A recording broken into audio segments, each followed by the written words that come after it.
Irang asida kuki khulai paiba singna chathar kiba Tamthiraba Meehat adu Natheiduna Thamlaga Pham Thadokpa Thadoktaba haiba asida Kanglup Kamglup issue Sagatlakpa asi Laibak Thibani Haina Kanglei People's Confederation Kapekon Kanglei Paki convener Kaithelakpam London na Phongdorakli United Labour Organization Manipur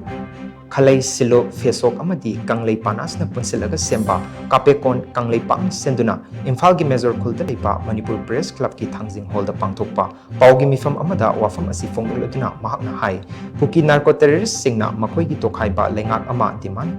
Tawduna Maitei Singi Mathakta Chatharipa Proxy War asi Lengak na Khangsin Usinatana Leiri Manipur Kannabagi Damak Lengak na Thongna Leina Achetpa Firep Ama Loba Ngamdaba Haibasi Yalomi Miyam gi Laibak Thibani Irang asida Kuki Kulai Paiba Singna Ziribambi Zakurador Karongdagi Angang Yang Micham Taruk Meehat Thina Hatkiba Thong Adu Akan Bamongda Kandem Tawi Meehat Asigi Achumba Oil Fangnaba Miam Hupna Changsin Minabagi Mahutta MLA Pham Thadokpa Thadoktaba Haiba Hiram Sida Kanglup issue Saganarikliba Asi Tauroidaba Amani Laibaki Luchingba Haiba City Miamgi Ihul Khangna Tung koina chanagadaba yaifa thorangi thabak tawgadabani adubu irang asida lengak asina tofam thokpa mathodang adu pangthoraptre maram aduna center amasung state lengakta kapekona hiram taruk demand tawgani demand sing adudi government of India na Manipur da chatharipa proxy war asi lepnaba Manipur lengang na athubada thabak paikhatpa handakta nauna police station tarukta nauna afspa thamjilaklipa asi handokhanba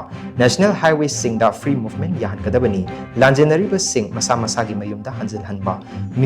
Micham Hatpa Kuki Lalauba Sing terrorist ni Haina Lautoptuna Makoigi Matakta action Laukat Kadabani Manipur Lengak na center that Nonzaduna Tabak Tobagi Mahutta Masagi Mating Fudoktuna Lokat from Tokpa Tabak Lokat Kadabani Haiba Asini Haidaba demand sing asi Lengak na Tabak to ontok Triba Faupa Kongjang Sangsilagani Manaba agenda Amagi Makada Manipur da Lairiba Lup Sing Puna Tabak Tominaba Haibas Asida Kapekona Kongfam Chena Lebli Hainasu Makataki